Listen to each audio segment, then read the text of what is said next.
Welcome to another episode of Plastic Surgery Uncensored. I'm your host, Dr. Rady Rahban, and today's episode is about the aftermath of massive weight loss. That's right. So in today's society, we're finally catching on to the idea that being overweight or obese is not good for you. Not just because it's aesthetically bad, but it has so many health ramifications. And despite that, of course, 50% of the country is obese, but there is still a lot of people that have been successful and continue to be successful at losing a tremendous amount of weight. Now, let's define massive weight loss for what it is. It means anyone that loses essentially more than 50 pounds, 50, 70, 80, 100, 120 pounds, etc. And so why this is a specific group is because unlike someone who loses 10, 15, even maybe 20 pounds, massive weight loss has a huge ramification. And after you've lost that amount of weight, you have to then sort of be prepared for the aftermath because it's not going to be necessarily what you had anticipated. So what does happen when you lose, 100 pounds? Well, what's happening essentially is two things happen simultaneously. One, the amount of fat in your body is reducing. You're losing fat in your arms, in your legs, in your thighs, in your abdomen, in your neck, everywhere. And as you lose the fat, you're starting to develop excess skin. Some of your skin, depending on where it is, who you are, how old you are, how big you got, some of your skin will shrink, but some of it won't, because at that degree of stretch and at that degree of weight loss, sometimes like a rubber band, that skin elasticity has gone a little bit too far and the elastin or the elastic elements of the skin have snapped. That's why you often see a tremendous amount of stretch marks. And when you release it, it doesn't go back. So when you've lost that amount of fat, or rather that amount of weight, and then subsequently that much fat, you're going to see very predictable things happening. What you're going to see is the areas where fat is of importance, they're going to start to get hollow. That tends to be the butt, the breast, and the face. And the areas that you want tight and snug, you're going to start to see excess skin and sagging. And that tends to be the neck, the breast, the trunk area, and the arms and the thighs. Now, what's fascinating about the way human beings are created and the biology of human beings is that no two people lose the weight the same. In other words, I have a patient and I do a lot of massive weight loss, post-massive weight loss surgery. And I've seen patients who have lost 100 pounds, you line up 3 of them, and they're going to completely have different issues. So all of them will have some degree of all of the same things I mentioned, but the extent of each area will vary differently. Some people come in here and their number one, oh my God, what's going on with your arms, whereas their thighs are okay. Other people, it's their abdomen that has all this hanging skin and their arms are not that bad. And some people, it's their neck that's the worst. So again, all areas will be affected, but in different amounts by different people. Now, what are the issues with having massive weight loss is number one, I think that psychologically people need to be prepared. So what happens is essentially is that you start losing this weight, and as you're losing this weight, initially you kind of, it's very disappointing because a lot of weight doesn't come off. And as you start to see, oh my God, I can start to see my body, you get this great wave of optimism that I'm starting to not only be healthy, but I'm starting to see the old me. The problem is that for many patients, they're not prepared for what happens when they get to their so-called ideal weight. And by ideal, I mean just whatever weight they end up deciding to rest at. If you've lost that amount of weight, many patients are not prepared for the aftermath, the way they look. They sort of would have expected that if they lost 100 pounds, I'd look great. And while you kind of look great, that is, in clothes you look better than you ever did, and that perhaps to your friends and family you look significantly better, many patients are not feeling much more self-confident because when they're naked or in private, they have all this redundant skin, and arguably sometimes it looks worse than it was when it was full. So you definitely need to psychologically be prepared that if you start on this journey, which I highly encourage you to, not because of the cosmetics, but because of the health benefits, that you will get to a place where you might find that the excess skin is bothersome.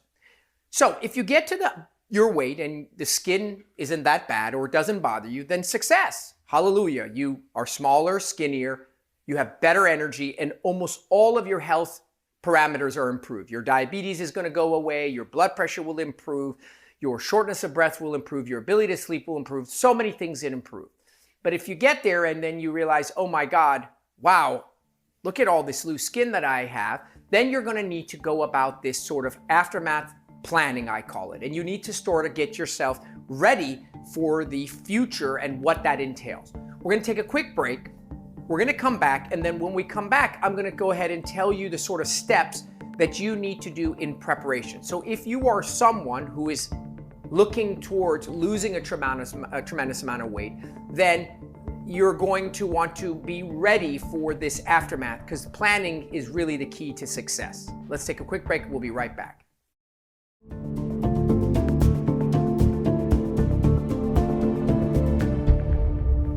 All right, welcome back to the second half of Plastic Surgery Uncensored, as we're chatting about the so-called aftermath of massive weight loss. So we didn't talk about specifically how you lose the weight. It doesn't really, frankly, matter how you lose the weight. And by that, I mean, when you've lost that amount of weight, again, that amount of weight being more than 50 pounds, it doesn't matter if it was diet and exercise. It doesn't matter if it was bariatric surgery.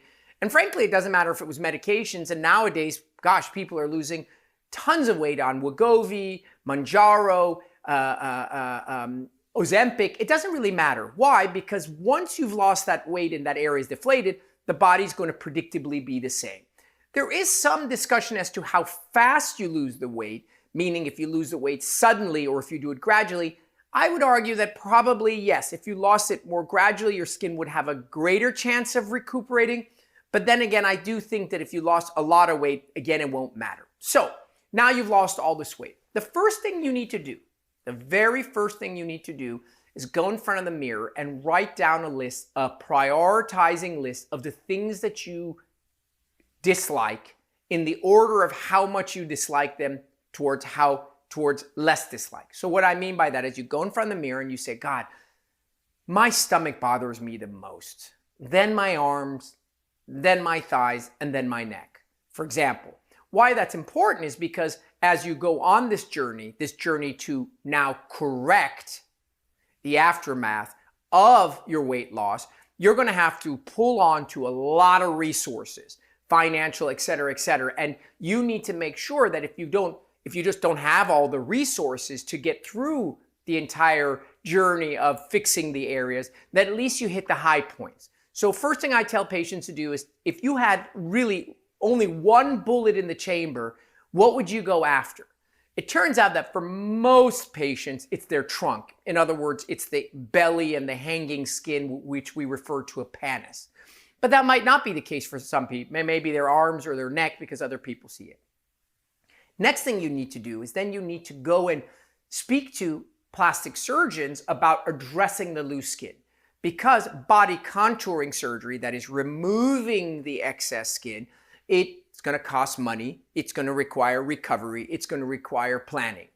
I would always recommend at least seeing 2 or 3 plastic surgeons, because like a car, for God's sakes, you don't just go to the first showroom or a dealer. You're going to want to make sure you connect to the right surgeon. You're going to want to look at their work. You're going to want to be very, very critical about who you're selecting, because this person is going to be the one that's going to be on a journey with you for a very long time. One of the most common things that happens is when you go in to get a nose job, you tend to be really critical. When you go to remove a ton of loose skin, you kind of aren't as critical. You're sort of like, well, gosh, if I get rid of this loose skin, it's going to be fine. And I think that's a huge mistake. You should use the same critical eye regarding massive weight loss surgery or body contouring surgery as you do for a facelift. Because when it's all said and done and you spent all that money, you're going to want to have the best shape and the best scars. So be critical when you go and see your doctors. After you've seen your doctors, then you're going to have to figure out how much is this whole thing going to cost. And unfortunately, it's going to cost a lot of money. Why? Because it's a lot of surgery. These surgeries are not small. The average surgery, the average surgery is between 3 and 8 hours. And so you really have to be fiscally responsible. So you figure out, okay, I dislike 4 areas, and those 4 areas cost X. And much like any other person who would go see their financial advisor about, hey, we want to buy a house, hey, I'm thinking of purchasing a car, hey, I'm thinking of going on vacation, this is one of those things that you're going to want to budget for. You also want to talk about the time off. So how quickly do I go about doing these surgeries? You can literally do one surgery and never do another one. You can do surgeries once a year, or you can do surgeries as short as every 2 to 3 months. So I've had patients that literally come in, they do a body lift, and then they never come back. And then I've had patients who are fully committed. They're like, by the end of the year, I want to fix all of this. I want to have no memory of when I was overweight. And I'm not kidding. Every 3 months, boom, we're doing another area. That's to you. But one thing is for sure, you're going to have to plan the timing of it because you're going to need to have resources. What resources are those? Help. You're going to need help. Each one of these surgeries, let's say you do your arms. Well, when your arms are done, you're going to need help in and out of bed.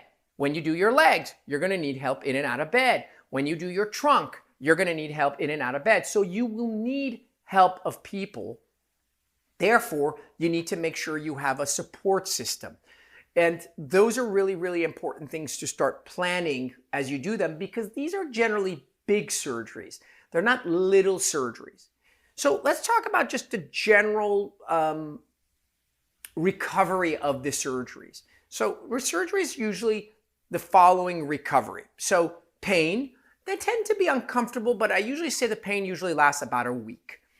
Then the question is, when do I go back to a job? I work at a desk, I work in an administrative environment, I'm a paralegal or hygienist or whatnot. It's usually 2 weeks before you can go back to work, a few days before you can go back to a computer,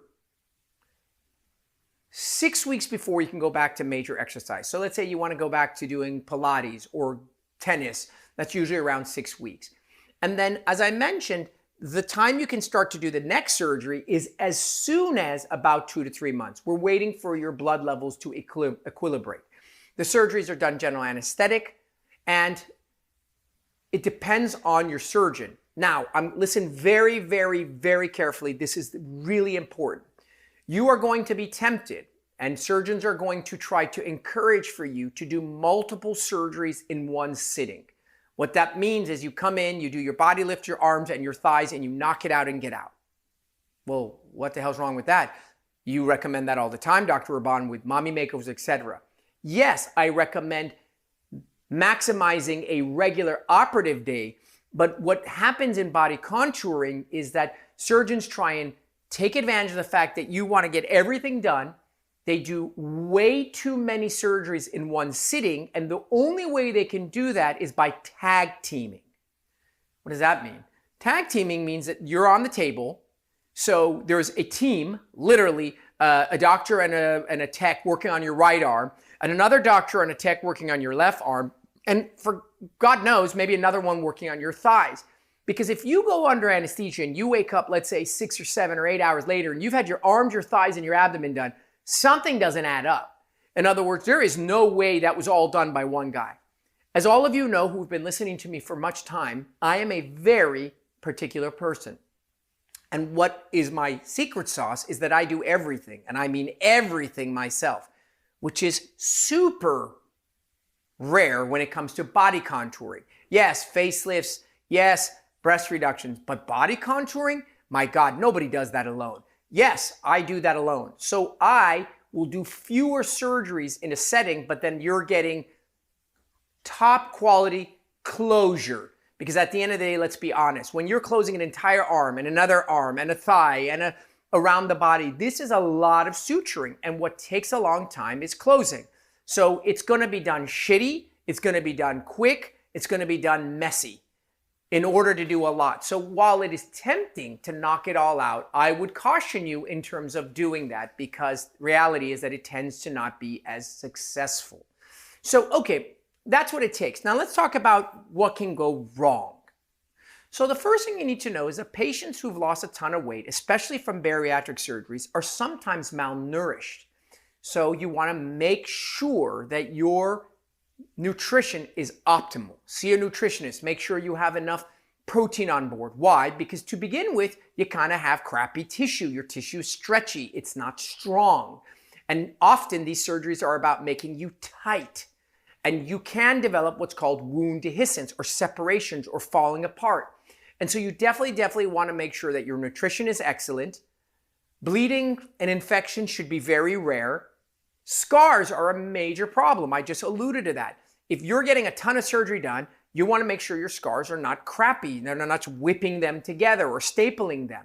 So I treat body contouring the same way I treat facelifts. I close with the same level of fastidiousness or compulsiveness for a body contouring case as I do a facelift or something of that nature. And then necrosis, and this is important. Necrosis means that some part of the tissue dies, like a belly button or a nipple, because it doesn't get enough blood supply. Now, a regular person has a ton of healthy tissue. When you've lost a lot of weight, your skin becomes deflated and it doesn't have the same vigor. So necrosis from skin dying you're at risk because surgeons tend to be very aggressive with weight loss surgery. And the last is revisions. Because what happens with weight loss patients is you make a new form, you tighten them, they look really good, and then several months later, that area relaxes because that tissue is weak. And you might need to do a touch-up or two here and there, let's say of a breast or an arm or something, to make it a little bit more snug. That's not unheard of when it comes to body contouring in people who've lost a lot of weight. So that's a lot of information, basically, for you to take in, and it's quite general, but I wanted you to just get yourself prepared. If you are an individual who is about to embark on a weight loss journey, or you're in the midst of it, or you're at the end of it, then these are the things I think you need to understand. Once you have selected the surgery you want to do, let's say it's a body lift, let's say it's a breast lift with implant, let's say it's a neck lift, a brachioplasty, a thigh lift, then you're going to want to zone in on that surgery. You can go to one of our other podcasts because we have podcasts for each of those. And then you want to know everything there is to know about that surgery. But the following podcast was just a global overview of all the things you need to know as you start on that journey. At any rate, I hope that was helpful. As always, I hope you enjoyed our show. If you do, go write something nice. We love positive reviews. We hate negative reviews, but we love positive reviews. So it makes everybody who puts this happy to hear that people are enjoying our show. Secondly, share the episodes, forward it to friends, send it to family members. You have no idea who's about to do plastic surgery. By the time you realize who's doing plastic surgery, it may be too late. And the information that we have here may have been very helpful to them. So, as always, I'm your host, Dr. Rady Rahban. I'm grateful to have you. Signing off on Plastic Surgery Uncensored.